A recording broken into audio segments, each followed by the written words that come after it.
अस्सलाम वालेकुम। आज आप लोगों को पता है जिस तरह हमने बायोलॉजी जो है शुरू कर दी हुई है। तो बायोलॉजी के अंदर आज हमारा दूसरा लेक्चर है अल्हम्दुलिल्लाह। और इस लेक्चर के अंदर हमने पढ़ने हैं कैरियर्स इन बायोलॉजी। अब कैरियर्स क्या होते हैं? कैरियर का मतलब है कि आपको कौन कौन सी जो है ना नौकरियाँ मिल सकती हैं अगर आप बायोलॉजी पढ़ते हैं। मुख्तलिफ़ नौकरियाँ मिलती हैं। कुछ आप लोगों को पता भी होगा, लोग डॉक्टर बनते हैं, सर्जन बनते हैं, इस तरह के जो मुख्तलिफ़ काम होते हैं। लेकिन उससे बढ़ के भी जो है ना दूसरे दिए हुए हैं, और ये हमारा एक very very important long question जो है बन जाता है। ये इतना इम्पोर्टेंट तो नहीं है, लेकिन फिर भी शॉर्ट क्वेश्चन के तौर पे आ सकता है। लॉन्ग के तौर पे भी याद करना हो तो वो आपको कहेगा कि कोई सी दो जो है ना कैरियर एक्सप्लेन करें। आपने क्या करना है, पहले उसकी डेफिनेशन लिखनी है कैरियर की, फिर जो है ना उसको एक्सप्लेन करते हैं। अब पहला कैरियर उसने में दिया हुआ मेडिसन एंड सर्जन। मेडिसन का मतलब है उसे डॉक्टर। डॉक्टर एक तो होते हैं जो सर्जरी करते हैं, जो लोगों की आंतड़ियाँ जिस्म खोल के उनको रिप्लेस करते हैं, उनको सीखते हैं, जो भी मसला होता है उसको सीखते हैं। एक होते हैं आम डॉक्टर जिनके पास हम लोग जाते भी हैं। वो डॉक्टर क्या करते हैं, वो जो हैं वो पहले देखते हैं कि हमें कौन सी बीमारी है। वो टॉर्च मार के देखते हैं ना वो लोग, तो जो टॉर्च मार के देखते हैं वो यही देखते हैं कि हमें कौन सी बीमारी है, और उस बीमारी के मुताबिक फिर हमें वो दवाई देते हैं।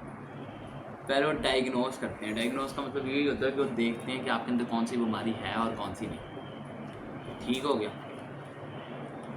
उसके बाद आ जाती है सर्जरी। सर्जरी के अंदर जो है ना क्या नाम लेते हैं, बॉडी पार्ट रिप्लेस हो जाते हैं, और जो रिमूव होने वाले होते हैं रिमूव कर देते हैं। जिस तरह पेडिक्स की सर्जरी होती है, किडनी की सर्जरी होती है, हार्ट की सर्जरी होती है, जो कि बहुत ख़तरनाक भी है। आगे वो कहता है कि 5 ईयर बैचलर्स ऑफ मेडिसन जो है लगती है MBBS सर्जरी और मेडिसन के लिए।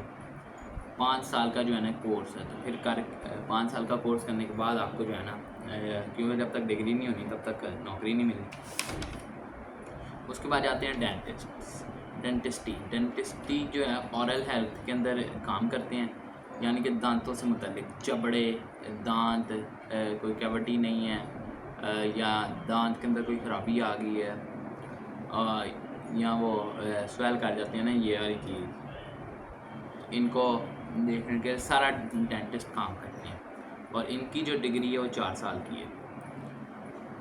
आगे हमारे पास आ जाते हैं pharmacologist, study the human effects of drugs on human body and develop new meditations. Pharmacology वाले क्या करते हैं जी, वो जो है ना डायग्नोस करते हैं, दवाइयाँ बनाते हैं, और इस तरह के सारे काम। इनकी जो डिग्री है लिखा ही नहीं हुआ कितने साल, लेकिन ये भी जो डिग्री है ना डॉक्टर ऑफ फार्मेसी कहलाते हैं। ये इतने काम के नहीं होते, और ना इनको इतने दे देते। Physiotherapy it is a therapy that is use to restore movement and functions of body.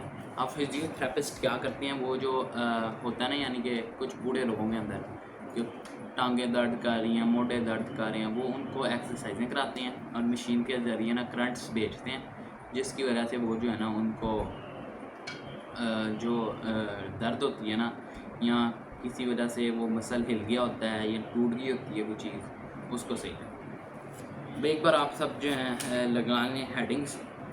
पहली हेडिंग्स आएगी हमारे पास मेडिसन की। मेडिसन सर्जरी लिखेंगे, फिर डेफिनेशन लिखेंगे मेडिसन की, उसके बाद सर्जरी की लिखेंगे, फिर आप लिखेंगे कि रिक्वायर्ड कितने साल की होती है, ये सारा लिख देना है। उसके बाद आपने डेंटिस्ट्री लिखनी है, उसके अंदर लिखना है क्या नाम लेते हैं इसकी, बनेगी हेडिंग एप्लीकेशंस लिखने हैं आप, ठीक है। उससे आगे भी एप्लीकेशन, फार्माकोलॉजी लिखें, फिर उसकी एप्लीकेशन, फिर आपने फिजियोथेरेपी के अंदर उसकी लिखनी है। उसके बाद यहाँ से लेके इट इज़ अ थेरेपी से लेके इंजरी तक। उसके बाद आपने फिजियोथेरेपिस्ट यूज से लेके लिखना है रोल ऑफ फिजियोथेरेपिस्ट, वो आ जाएगा हमारे पास मूवमेंट तक। टू बिकम यहाँ पे आ जाएगा हमारे पास, हाँ, रोल ऑफ फिजियोथेरेपिस्ट ही आएगा, ठीक हो गया। तो ये हमारा सारा जो था आज का लेक्चर। अगली ब्रांचेस और वो डब्बे वाली ब्रांचेस जो है हम कल पढ़ेंगे। तब तक के लिए अल्लाह हाफ़िज़।